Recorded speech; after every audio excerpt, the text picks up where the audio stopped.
राजहंसी मोहर, विषयांचं वैविध्य, आशयाची समृद्धी. नमस्कार मित्र हो.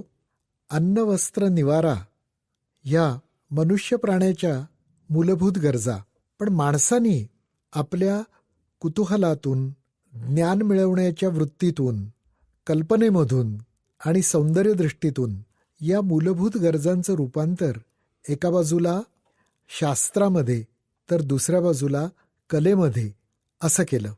वस्त्रांच्या दुनियेच्या बाबतीत सुद्धा एका बाजूला वेगवेगळे वनस्पतीज आणि प्राणीज तंतू, त्यातून निर्माण झालेली वस्त्र हे शास्त्र उदयाला येत होतं, तर दुसऱ्या बाजूला त्या वस्त्रांच्या असंख्य तऱ्हा, त्यांचे असंख्य उपयोग आणि सौंदर्यदृष्टीतून त्यांना मिळणारी निरनिराळी रूपं, यातून वस्त्रांची कला उदयाला येत होती. राजहंस प्रकाशनातर्फे याचा वेध घेणारं एक अतिशय अनवट पुस्तक प्रकाशित होतंय. त्या पुस्तकाचं नाव आहे वस्त्रगाथा, आणि या वस्त्रगाथेचे लेखक विनय नारकर यांच्याशी आज आपण संवाद साधणार आहोत.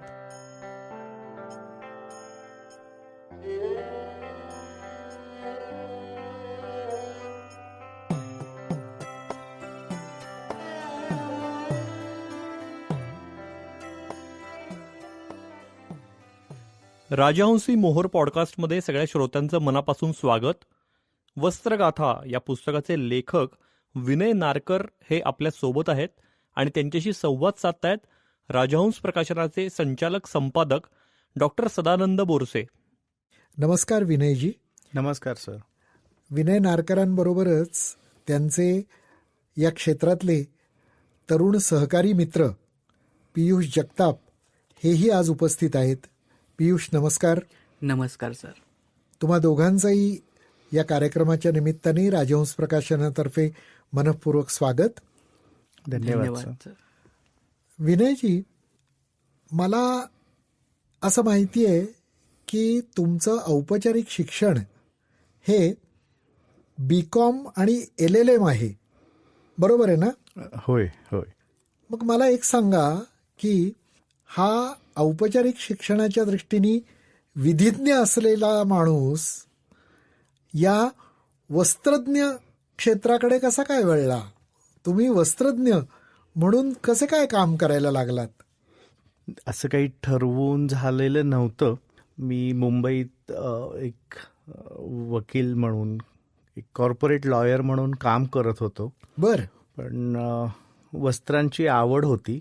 मी आणि माझी पत्नी जिथे फिरायला जाऊ तिथली वस्त्र शोधणे, तिथली वस्त्र खरेदी करणे, शक्य झालं तर विणकरांना भेटणे, अशा प्रकारचे आमचे सुट्टीचे प्रयोग असायचे. बरं.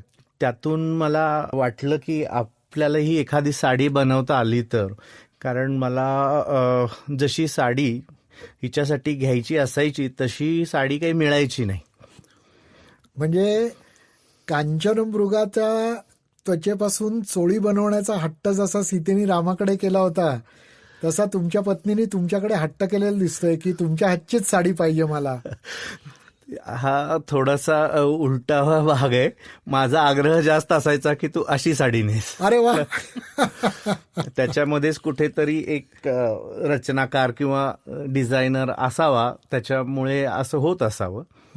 मग कधी सोलापुरातच काही विणकर आहेत असं समजलं होतं, कारण नॉर्मली सोलापूरच्या लोकांचा थेट विणकरांशी संपर्क येत नाही. पण काही गोष्टीमुळे माझा त्यांच्याशी संपर्क झाला आणि मी त्यांना विनंती केली की मला एक अशी साडी बनवून हवी आहे. सतत पाठपुरावा केल्यानंतर त्यांनी साडी बनवली आणि ती पत्नीलाही आवडली आणि बाकीच्या मित्रमंडळी, नातेवाईकांनी फार आवडली. ते म्हणाले की तुम्ही आमच्यासाठी साड्या बनवा, असं त्या ऑर्डर्स यायला सुरुवात झाली. बरं. आणि त्यातून तुमचा हा अभ्यासाचा एका बाजूला आणि एका बाजूला छंद म्हणून असा प्रवास सुरू झाला. हो. मग काही दिवस अशा प्रकारे काम केल्यानंतर एका फिल्म फेस्टिवलच्या निमित्ताने माझी गाठ प्रसिद्ध वेशभूषाकार भानू अथय्या यांच्याशी झाली.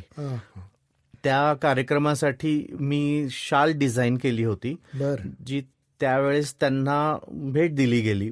त्यांना ती अतिशय आवडली. त्यांनी विचारलं की ही कुठून घेतली आहे आणि कुठे मिळाली. त्यावेळेस तिथल्या ऑर्गनायझर्सनी माझी ओळख करून दिली आणि त्या म्हटल्या की मला तुझं सगळं कलेक्शन बघायचं आहे. मी म्हटलं माझं कलेक्शन वगैरे असं काही नाही आहे. ओळखीच्या लोकांमध्ये मी काही साड्या बनवून दिल्यात. ते म्हटल्या त्या सगळ्या साड्या घेऊन मला रात्री माझ्या हॉटेलवर भेटायला ये.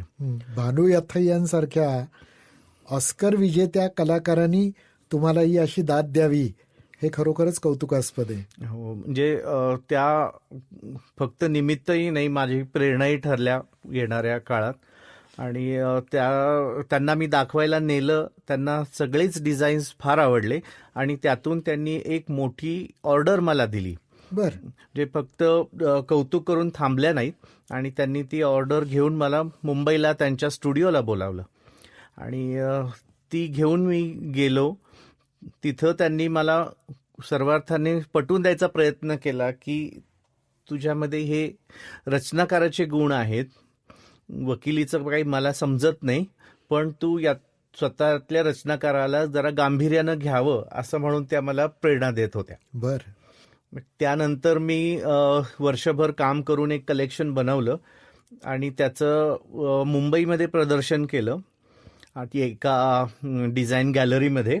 आणि ते प्रदर्शन खूप चांगल्या प्रकारे नावाजलं गेलं आणि ते प्रदर्शन झाल्याच्या दुसऱ्या महिन्यात मी माझी मुंबईतली नोकरी सोडून सोलापूरला आम्ही शिफ्ट झालो. म्हणजे वकिली बंद करून तुम्ही पूर्ण वेळ या वस्त्रकलेच्या प्रांतामध्ये शिरलात. होय.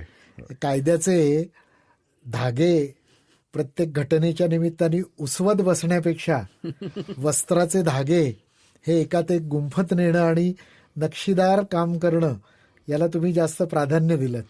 प्राधान्य दिलं मी, पण ते प्राक्तन होतं असं येत्या काळात सिद्ध होत गेलं. बर बर.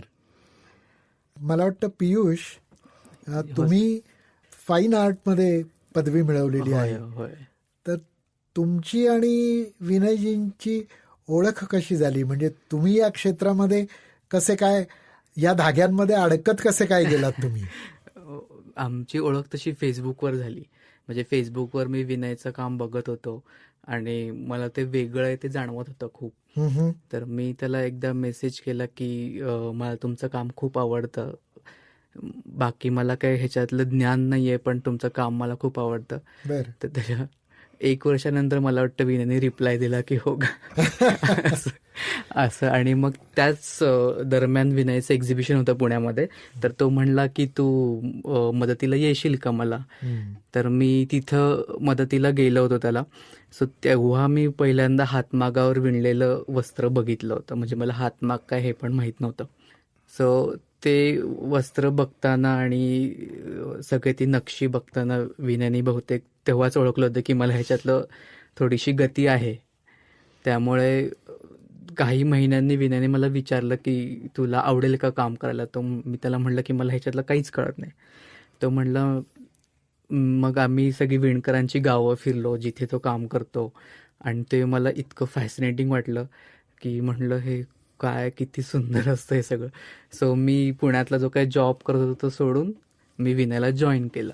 तुम्ही त्यांच्या पावलावर पाऊल ठेवलं. अगदी. विनय, वस्त्रांच्या बाबतीत विचार केला तर जवळपास जगभर ही वस्त्र संस्कृती ही वेगवेगळ्या प्रकारे उन्नत झालेली अशी आपल्याला दिसते. वेगवेगळ्या मार्गांनी तिची वाटचाल झालेली आहे, विविधता आलेली आहे असंही आपल्याला दिसतं. पण तुम्ही जास्त भर दिला तो दख्खन पठाराचा पश्चिम भाग. तर या तुमच्या अभ्यासामागे किंवा असा भर देण्यामागे काही विशिष्ट कारण होतं का? म्हणजे त्या भागातली संस्कृती, त्या भागातल्या वस्त्रांच्या बाबतीतली वैशिष्ट्य याचा मोह तुम्हाला पडला आणि त्यामुळे तुम्ही त्याच्यावर जास्त भर दिला, असं काही झालं का? तशाच प्रकारे झालं, पण या प्रश्नाचं 2 अंगांनी उत्तर देता येतं. मी ज्या साड्या बनवत होतो त्या प्रदर्शित करण्यासाठी भारतातल्या सगळ्या शहरांमधून फिरत होतो. वेगवेगळ्या शहरांमध्ये त्या साड्या दाखवल्या, लोकांनी नावाजल्या. पण जिथं जिथं त्या साड्या घेऊन जायचो तिथे प्रत्येक प्रांतातल्या म्हणजे कर्नाटक असेल किंवा तामिळनाडू, उत्तर प्रदेश अशा मोठ्या प्रांतातल्या तर झालंच, पण अगदी पूर्वोत्तर छोटी राज्य असतील किंवा काही आदिवासी प्रदेश असतील, अशा ठिकाणच्या वस्त्रांचंही प्रतिनिधित्व असायचं.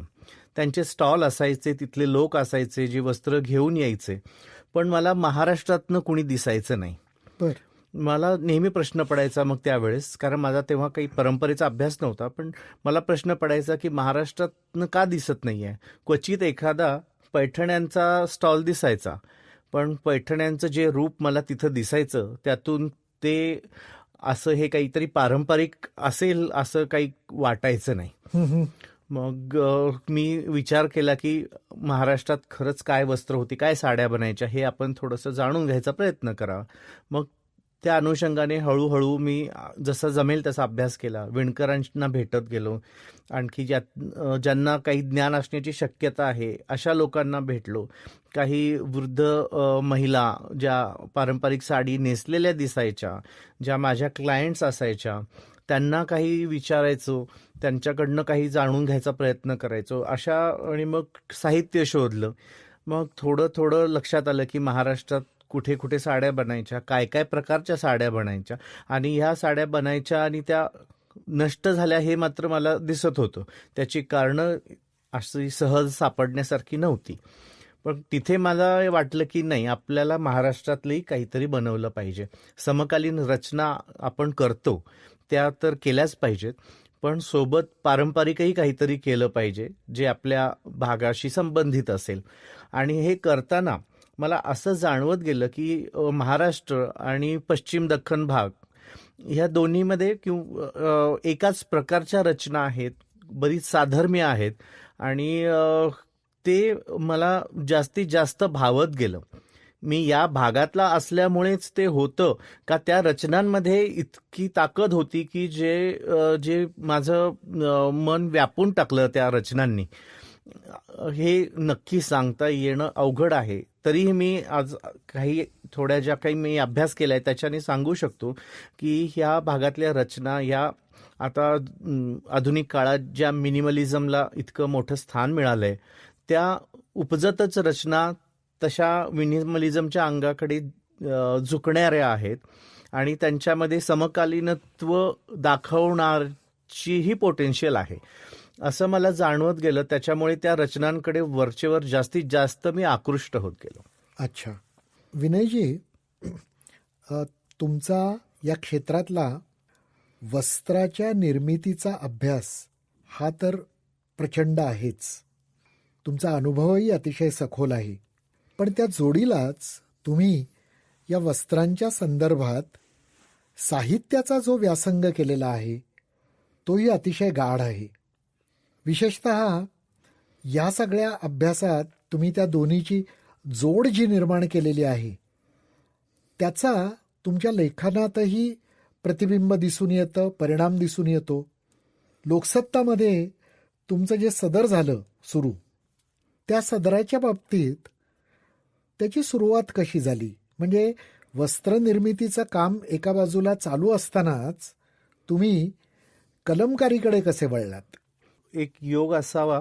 मी पारंपरिक रचनांचा अभ्यास करायचो आणि मग कालांतराने पारंपरिक रचना असलेलं एक कलेक्शन सादर केलं साड्यांचं, आणि त्यावेळेस त्या साड्यांचे फोटो समाज माध्यमांवर दाखवताना त्याबद्दलची थोडक्यात माहिती पण लिहायचो, जेणेकरून त्याची पार्श्वभूमी समजावी आणि त्याबद्दल थोडा अभ्यास लोकांमध्ये व्हावा, त्याच्याबद्दलची जाणकारी यावी आणि त्या रचनांचं महत्त्व समजावं, हा त्याचा दृष्टिकोन होता. हे लिखाणही माध्यमांवर खूप लोकप्रिय होत होतं, लोकांना आवडायचं आणि ते मला त्याबाबत येऊन सांगायचे सुद्धा. असंच कुणाच्या माध्यमातून ते लोकसत्तापर्यंत पोहोचलं, समाज माध्यमातील मित्रांद्वारे, आणि लोकसत्तांनी मग मला विचारलं की तुम्ही याच्याबद्दल एक सदर लिहू शकाल का. थोडं ते फॅशनच्या अंगाने असू शकत होतं, असा थोडं सुरुवातीचा त्यांचा तो कल होता. पण मी म्हटलं फॅशनच्या अंगाने नाही, पण वस्त्रांच्या इतिहासाच्या अंगाने आणि त्यांच्या रचनांच्या आधारे असं काहीतरी मी लिहिता येतंय का ते पाहतो, कारण मला लिहिण्याचा अजिबातच असा अनुभव नाहीये. तरी त्यांनी तरीही मला संधी द्यायचं ठरवलं आणि हळूहळू लिखाण करत गेलो, जे वरचेवर लोकांना आवडत गेलं. त्यामुळं त्यात सातत्यही राहिलं. अभ्यासोनी प्रकटावे आणि हे तो प्रचितीचे बोलणे, या दोन्ही उक्ती या विनयजींनी आपल्या कामातून आणि आपल्या लेखांमधून अतिशय सार्थ केलेल्या आहेत. लोकसत्ताच्या सदरामधनं तुम्हाला वेगवेगळ्या पातळीवर प्रतिसादही प्रचंड मिळालेला आहे. त्याच्यातल्या एखाद दुसऱ्या काही आठवणी तुमच्या मनामध्ये रुंजी घालणाऱ्या? खरंय, म्हणजे एक रचनाकार म्हणून मी वेगवेगळ्या ठिकाणी जायचो तेव्हा अर्थात तिथल्या लोकांशी ओळखी व्हायच्या, जे माझे क्लायंट्स बनायचे त्यांच्याशी सुद्धा मैत्री व्हायची आणि खूप छान अनुभव होता. पण लिखाण सुरू झाल्यानंतर ज्या प्रकारे माझा लोकांशी संपर्क व्हायला लागला आणि ज्या प्रकारचे मी लोकांशी जोडलं जायला लागलो त्याच्यामध्ये खूप फरक होता. मी माझ्या प्रदर्शनाच्या निमित्ताने शहरांमध्ये गेलं की तिथले वाचक मला येऊन भेटायचे आणि लिखाण आवडले म्हणून सांगायचे. हे काहीतरी फार नवीन होतं माझ्यासाठी आणि जे खूप एक मला प्रोत्साहन देणारं होतं. त्याच्यामध्ये एक अनुभव सांगण्यासारखा असा आहे की एक मुंबईमध्ये एक स्त्री माझ्या वाचक होत्या. त्यांनी एक साडी घेऊन आल्या. त्यांच्याकडे ती होती खडीची चंद्रकळा. माझे चंद्रकळेवरचे लेख वाचून त्या एक साडी घेऊन आल्या आणि त्या म्हटल्या, तुम्ही जे खडीच्या चंद्रकळेबद्दल लिहिलंय तीच ही आहे का बघा. बरं. आणि ती खरोखरच जी खडीची चंद्रकळा होती. त्या म्हटल्या, मी ही माझ्या घरी काम करणाऱ्या माझ्या मदतनीसाला मी काही महिन्यांपूर्वी साडी दिली होती, जुनी झाली म्हणून, पण तुमचा लेख वाचल्यानंतर तिच्याकडनं परत मागवली. अच्छा. आणि हे तुम्हाला दाखवायला आणली आहे की ही तीच आहे का. आणि मला खूप आनंद झाला अर्थात ती साडी बघून. त्यांनी ती मला साडी भेट दिली. त्या मला म्हटल्या, तुम्ही ही साडी घ्या, मी त्या मदतनीसाला याच्या बदल्यात 3-4 नवीन साड्या घेऊन देते. बरं.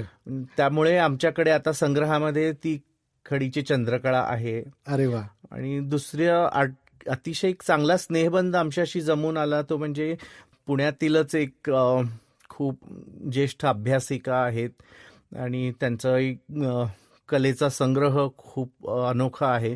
अशा निलिमाताई इनामदार, ज्यांचा आमच्याशी खूप चांगला स्नेहबंध जुळून आला. त्या प्रत्येक लेखावर आपली प्रतिक्रिया द्यायच्या आणि खूप मर्म असलेलं असं काहीतरी बोलायच्या. आणि त्यांच्याकडेही खूप छान माहितीचा संग्रह होता जो माझ्यापाशी तो नेहमी खुला करायच्या. त्यातून मला त्यांनी काही ओव्या दिल्या, त्या विदर्भातल्या आहेत मूळच्या. त्यांनी त्या ओव्या दिल्या. त्या ओव्यांमधून मला जोठ हा शब्द समजला. या शब्दाचा मागोवा घेत आम्ही विदर्भातील एक अतिशय संपन्न वस्त्र साड्याची परंपरा होती तिथे पोहोचलो आणि ती साडी प्रत्यक्ष पुन्हा बनवू शकलो. हे या लोकसत्तामधील लेखनाचंच फलित होतं. विनयजी, लोकसत्तामध्ये तुमच्या सदराला उदंड प्रतिसाद मिळाला, यात वादच नाही. पण किती झालं तरी वर्तमानपत्री लिखाणाला शब्दांची एक मर्यादा असते. त्यामुळे या पुस्तकाच्या लेखनाकडे तुम्ही वळलात म्हणजे तुम्ही तुमचा पट विणण्यासाठी अधिक मोठ्या मागाचा वापर केलात असं म्हणायला हरकत नाही. नेमकी ही बदलाची प्रक्रिया कशी काय होती? खरंय सर, याचं पुस्तक करण्यासाठी मूळ कारणीभूत हीच गोष्ट होती की लिखाण तर केलं, त्याला प्रतिसाद मिळाला, पण त्या लिखाणाच्या निमित्ताने उत्तरं मिळण्याऐवजी प्रश्न जास्त पडले. आणि त्या प्रश्नांचा वेध घेण्यासाठी सखोल अभ्यास करणं गरजेचं होतं, जे करत काही मधली 2-3 वर्ष गेली आणि मग त्याचं पुस्तक येत येत आजचा दिवस उजाडला. अच्छा. या पुस्तकाच्या निर्मितीमध्ये म्हणजे लिखाणामध्ये पण आणि बाकीच्या गोष्टींमध्ये अनेकांचं सहकार्य मिळालंय असं तुम्ही उल्लेख केलेला आहे, तर त्याबद्दल काही सांगू शकाल? होय. पुस्तक जे काही माझ्या पद्धतीने, मला काही तो अनुभव नव्हता, पण सगळे लेख जोडून जी माहिती आणि जे काही लिहायचं होतं ते लिहिलं आणि त्याचा पहिला ड्राफ्ट मी माधुरीताई पुरंदरेंकडे घेऊन गेलो. अरे वा, अगदी योग्य व्यक्तीच्या हातात तुम्ही दिलं. होय, म्हणजे त्यांचा स्पर्श होणं हा या पुस्तकासंबंधातला एक मोलाचा योग आहे. त्यांनी ज्या प्रकारे ते पुस्तक समजून घेतलं, ज्या प्रकारे ते वाचनीय होण्यासाठी मदत केली, जिथे गरजेचं आहे तितकंच बोलणं, जिथे जरा जरी जास्त वाटलं तरी ते वगळायला लावणं, हा त्यांचाच स्वभाव त्यांनी मला एका प्रकारे शिकायला लावला असं आपण या संदर्भात म्हणू शकतो. याच्या पुढे जाऊन त्यांनी काय असायला पाहिजे होतं अशा काही बाबी सांगितल्या ज्या माझ्याकडून सुटून राहिल्या होत्या. त्या मला लिहायला लावल्या आणि काही भागाचं पुनर्लेखनही करायला लावलं. माधुरीताईंनी अतिशय निगुतीनं संपादन केलेलं आहे या पुस्तकाचं. ते त्याच्या पानापानावर आणि ओळीओळीतनं जाणवतं. त्यांचा सहभाग फार मोलाचा आणि महत्वाचा आहे याच्यामध्ये. या पुस्तकाच्या देखणेपणामध्ये अतिशय मोलाची भर टाकणारी एक गोष्ट म्हणजे या पुस्तकातली चित्र. हो, ही चित्र म्हणजे हा एक स्वतंत्र विषयही होऊ शकतो, पण ती सगळी चित्र या पुस्तकाचा भाग आहेत याच्यासारखा आनंद नाही दुसरा. कारण आम्ही लेखांमध्ये काही इलस्ट्रेशन्स बनवून दिली होती आणि तशाच प्रकारे करावं असा विचार होता.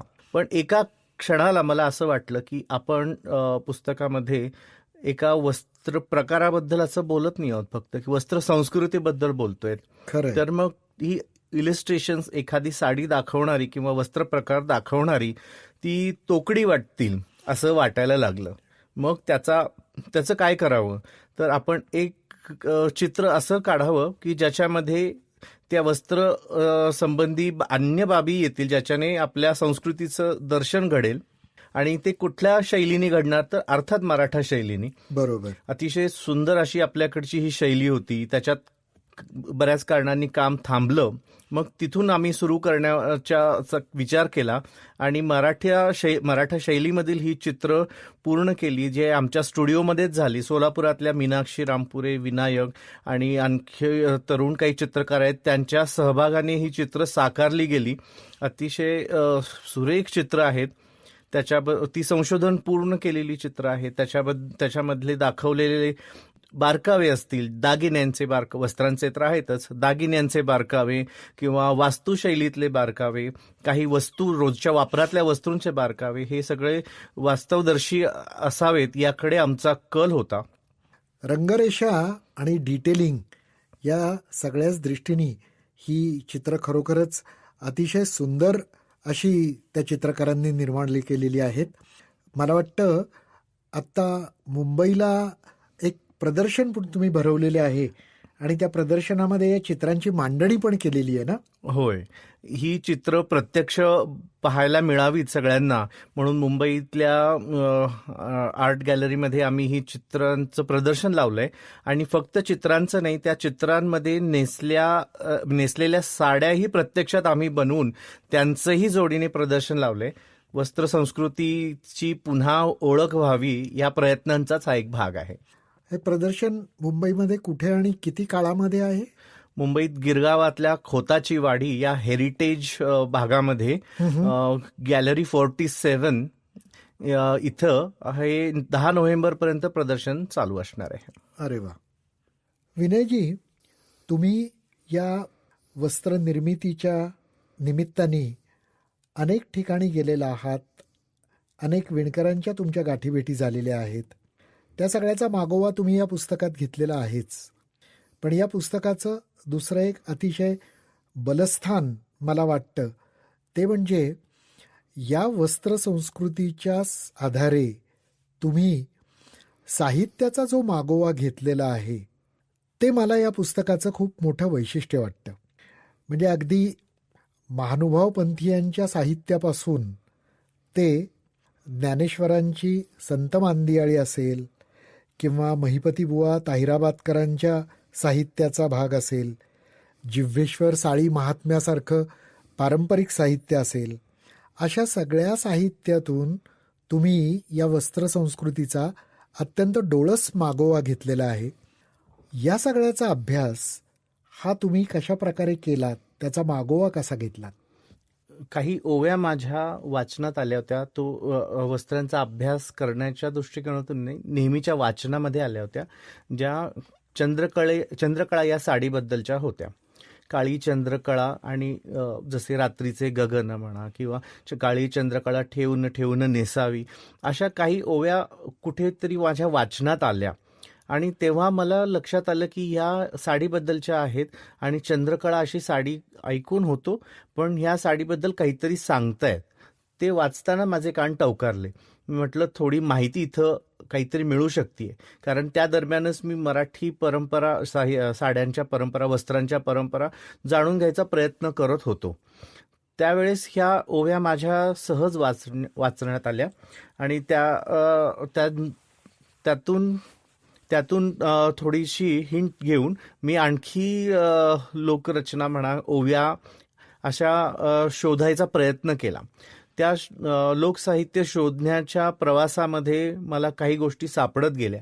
एकातून दुसरी गोष्ट सापडली. लोकसाहित्याकडून मग अभंग साहित्य बघितलं, अभंग संतांचं साहित्य, त्याच्यामध्येही काही उल्लेख सापडले. त्याच्याबद्दल्या उल्लेखात तो प्रतिमा म्हणून जास्त तो वापर केलेला गेलेला आहे. त्याच्यामध्ये तर तशा अंगाने वस्त्रांची माहिती मिळत होती की प्रतिमा, कुठलं वस्त्र म्हणजे आपल्या मनात त्याची काय प्रतिमा आहे, संतांनी ते कसं वापरलेलं आहे. जसं लोकसाहित्यामध्ये स्त्रियांच्या भावविश्वाचा भाग कशा होत्या काही साड्या, हे कळत होतं. तसं त्यांचा वेगळा अर्थ काय असू शकतो. जसं नामदेवांनी एका त्यांच्या रचनेमध्ये म्हटलेलं आहे की मला पाटोळ्याचा काही उपयोग नाही आहे, म्हणजे रेशमी वस्त्राचा उपयोग नाही आहे, मला रक्षण करण्यासाठी ही घोंगडीच पाहिजे. मग म्हणजे इथे त्यांना सांगायचं काहीतरी वेगळं आहे, पण त्यांनी आधार घेतलाय पाटोळा आणि घोंगडी या पारंपरिक वस्त्रांचा. तर त्या अर्थाच्या छटांनी सुद्धा मी माहिती घेत गेलो. महानुभाव पंथीयांनी तर आपल्याला माहिती आहे की किती सूक्ष्मपणे त्यांच्या त्यावेळेच्या गोष्टी लिहून ठेवल्यात. लीळाचरित्र असेल, महदंबेचं साहित्य असेल आणि बाकीचं वच्छहरण, अशामधून खूप सारे वस्त्रसंदर्भ येतात, त्यावेळेच्या प्रथा येतात आणि असं एका मागं एक काहीतरी संदर्भ सापडत गेले. मग जास्त सजगपणे मी त्याच्याबद्दल संशोधन करायला घेतलं. इथे माझ्या म्हणजे लॉयर असण्याचा मला फार उपयोग झाला. मी बँगलोरच्या लॉ स्कूलमध्ये असताना आम्हाला लिगल रिसर्च हा एक महत्त्वाचा टॉपिक होता. रिसर्च मेथडॉलॉजी शिकवली जायची, त्याच्याबद्दल सेमिनार्स द्यावे लागायचे, पेपर्स लिहावे लागायचे. त्याच्यामुळे एक अतिशय शिस्तबद्ध संशोधनाची सवय आम्हाला लावून घेतलेली होती, कारण तिथं 3 महिन्यातून आम्हाला 3 पेपर लिहावे लागायचे. त्या सवयीचा, त्या शिस्तीचा मला या सगळ्या पुस्तक हे तेव्हा अर्थातच डोक्यात नव्हतं. लोकसत्ताच्या लिखाणासाठी किंवा वस्त्रांच्या संशोधनासाठी फार उपयोग होत गेला. त्याच्यामुळे कमी वेळेमध्ये जास्त वाचन कसं करायचं हेही त्याचा एक भाग असतो, ते मला जमत होतं. त्याच्यामुळे मग वेगवेगळे ग्रंथालय शोधणं असू देत, जिथे लागतील तितकी पुस्तकं मी लगेच मागवून घेत होतो. काही अभ्यास करणाऱ्या संस्था आहेत, विदर्भातल्या आहेत, पुण्यातल्या आहेत, औरंगाबादच्या आहेत, त्या ठिकाणी जाणं, हे एकामागे एक ते करत गेलो आणि तसे संदर्भ मिळत गेले. याचं महत्त्वाचं कारण म्हणजे मराठी साहित्य हे अशा वस्त्रांच्या संदर्भाने अतिशय संपन्न आहे. त्याच्यामुळे मला वाटतं की ते सहज सापडतही गेलं. खरं आहे. विनयजी, या संपूर्ण लिखाणामध्ये सर्वात जास्त वेळेला ज्याचा उल्लेख आलेला आहे तो प्रसंग म्हणजे द्रौपदी वस्त्रहरणाचा प्रसंग. अनेक कवींनी आपल्या काव्यामध्ये, आपल्या साहित्यामध्ये हा प्रसंग हा अतिशय मनोवेधकपणे वर्णिलेला आहे आणि या प्रसंगाच्या निमित्ताने बहुतेकांनी साड्यांच्या पोत असेल, रंग असेल, वेगवेगळ्या प्रकारांची वर्णनं ही आपल्या साहित्यामध्ये केलेली आहेत. या सगळ्याचा मागोवा हा नेमका तुम्ही कसा घेतलात? द्रौपदी वस्त्रहरण हा मराठी काव्यामध्ये, हा भाग मराठी काव्यामध्ये ज्या प्रकारे येतो तो अतिशय विलक्षण असा आहे. कारण महाभारत सांगत असताना मराठी कवी जेव्हा या प्रसंगापाशी येतात, हा किती जरी माणूस कुठल्याही मनस्थितीत असू, द्रौपदी वस्त्रहरणाच्या प्रसंगापास तो उद्विग्न करणारा प्रसंग आहे, आपली मनाची चलबिचल करणारा प्रसंग आहे. त्या क्षणी मराठी कवींना वाटतं की आपण इथे काहीतरी त्यांच्या मनाचं विरेचन केलं पाहिजे. म्हणून तिथून ते काव्य असं वळण घेतं की कृष्ण द्रौपदी जे वस्त्र पुरवतो, ज्या साड्या पुरवतो, त्या वस्त्रांचं, त्या साड्यांचं वर्णन कवी सुरू करतो. ही पूर्ण कवी कल्पना मराठी कवींची एक खासियत म्हणावी अशी आहे, ज्याची सुरुवात 14व्या शतकातील नामा पाठक या कवीने केली. आणि आपल्याला दिसतं की असं की गेल्या शतकापर्यंत ही परंपरा सुरू होती. त्याच्यानंतर त्या काव्याला विशेष वेगळ्या पातळीवर नेलं पैठणच्या मुक्तेश्वर कवींनी, जे संत एकनाथांचे नातू होते. या सगळ्या प्रसंगांमधून त्यांनी ज्या साड्यांची नावं सांगितली आहेत, रंगांची नावं सांगितली आहेत, रचनांची नावं सांगितली आहेत, पोतांची नावं सांगितली आहेत, ते अप्रत्यक्ष दस्तऐवजीकरण साध्य करणारे आहेत. अर्थात त्यांचा उद्देश तसा नव्हता, पण आपल्याला कळतं 14व्या शतकात महाराष्ट्रात काय साड्या होत्या. गर्भसुती साडी जी आम्ही काही वर्षांपूर्वी बनवली, त्याचा उल्लेख आपल्याला ह्या नामापाठकांच्या कवितेतून कळतो. आणि ह्या कवींचं खरंच एका प्रकारे ऋण आहे, जे आपल्यावर नेहमी राहील वस्त्रांच्या अंगानी. आणि त्यामुळे या प्रकरणाच्या सोबतीला दिलेलं चित्र आम्ही ती नामपाठकांची कविताच कॅलिग्राफिकली लिहून त्याच्यावर कृष्ण आणि द्रौपदीचं चित्र असं छोटंसं केलेलं आहे. हे एक त्या सगळ्या कवींना दिलेली ही मानवंदना आहे. खरंय. संत साहित्य असेल किंवा लोकसाहित्य असेल, एका परीने अशा सगळ्या साहित्यातनं प्रत्यक्ष अप्रत्यक्षरित्या त्यावेळच्या जनजीवनाचं प्रतिबिंब हे आपल्याला दिसत असतं. आणि त्यामुळे त्या सगळ्या वर्णनांमध्ये ज्या साड्यांची वर्णनं केलेली आहेत त्या त्या काळी अस्तित्वात असणार, त्याशिवाय ते संदर्भ आले नसते. खरंय. आज त्या साड्यांची काय परिस्थिती आहे? मी जसं कारण तुमच्या पुस्तकामध्ये जर पाहिलं तर त्या साड्यांचे इतके प्रकार आपल्याला दिसून येतात की आजची त्याची परिस्थिती जाणून घेणं हे खरोखरच आपल्याला वेगळ्या कुठल्या तरी पातळीवरच्या गोष्टी जाणून घेण्यासारखं आहे. आजची परिस्थिती बघता खूप दुःख देणारं चित्र तयार झालेलं आहे. काही जुने प्रकार आता प्रत्यक्ष काही बनत नाहीत. पैठणी जी बनते ती पूर्णपणे आधुनिक प्रकारची पैठणी आहे. काहीच अगदी मोजके प्रयोग पारंपरिक पैठणी बनवायचे होत असतात, पण त्याचं त्या प्रकारचं रेशीम किंवा तेव्हाची कला ही सगळी अस्तंगत झाल्यामुळे तसं रूप आपल्याला साध्य करता येत नाही. विदर्भामध्ये काही विणकर जुन्या पद्धतीने काम करतात, तरी सुद्धा त्या कामामध्ये खूप बदल झालेला आहे. त्याच्यामुळे आपलं वस्त्रवैभव हे इतकं होतं याच्यावर आपल्या स्वतःचा विश्वास बसणं कठीण आहे. अशी परिस्थिती एकंदर महाराष्ट्रात आहे. मला असं वाटतंय की तुमच्या या अभ्यासातून आणि तुमच्या या क्षेत्रातल्या कामामधून या सगळ्या क्षेत्राला आणि एकूणातच आपल्याकडच्या वस्त्रसंस्कृतीला पुन्हा एकदा उजाळा मिळेल. तुम्ही आत्ता ज्या साड्यांचा उल्लेख करताय की ज्या अस्तंगत झालेल्या आहेत, त्या पुन्हा एकदा त्यांच्या पूर्ववैभवानिशी आपल्यासमोर सादर होतील अशी आपण आशा करूया. हो सर. विनयजी, मला एक उत्सुकता आहे. तुम्ही म्हणताय त्या पद्धतीने या साड्यांच्या पुनर्निर्मितीसाठी काही प्रयत्न हे ठिकठिकाणी चालू आहेत. असे कोणी व्यक्ती किंवा संस्था अशा प्रयत्नांमध्ये अग्रेसर आहेत? नव्या प्रकारे जुन्या साड्यांची रचना यामध्ये आम्ही स्वतः काम करतो. आणि जुन्या वस्त्रांचं प्रत्यक्ष दर्शन घेण्यासाठी आपल्याला पुण्यातच जे झपूर्झा संग्रहालय आहे, तिथे आपल्याला अगणित जुन्या पैठण्या आणि बाकीच्या साड्या आणि काही वस्त्र हे अजित काका गाडगिळांनी उपलब्ध करून दिलेलं अतिशय संपन्न वारसा दाखवणारं एक संग्रहालय आहे. अरे वा. त्यांचा आपल्या पुस्तकासाठी सुद्धा हातभार लागलेला आहे. हे सुद्धा इथे सांगणं महत्त्वाचं आहे. तर त्या झपूर्झामध्ये मी क्युरेटर म्हणून काम करतो. तर तिथे ही अनेक प्रकारची वस्त्र आहेत, सर्वांना बघण्यासाठी खुली आहेत. तर ज्यांना रस आहे की जुन्या प्रकारच्या साड्या बनवायच्या आहेत त्यांनी अवश्य येऊन हे दालन बघावं, साड्या अभ्यासाव्यात आणि आपल्या महाराष्ट्राच्या जे वस्त्रवैभव होतं ते पुन्हा आणण्यासाठी प्रयत्नांमध्ये आपला वाटा घ्यावा अशी आमची खूप इच्छा आहे. पुण्याबाहेर अशी कुठे केंद्र आहेत? पुण्याबाहेर म्हणजे एकूण महाराष्ट्राबाहेर बरेच प्रयोग होत आहेत की जुन्या प्रकारच्या साड्या पुन्हा बनवण्यासाठी भारतातल्या जवळपास प्रत्येक ठिकाणी सध्या प्रयोग होत आहेत. मला असं वाटतं की या पुस्तकाच्या लिखाणाच्या बाबतीत तुम्हाला एका बाजूला वस्त्रांच्या अभ्यासाबद्दलची आणि दुसऱ्या बाजूला साहित्याच्या अभ्यासाबद्दलची अशी डबल PhD एकदम द्यायला पाहिजे.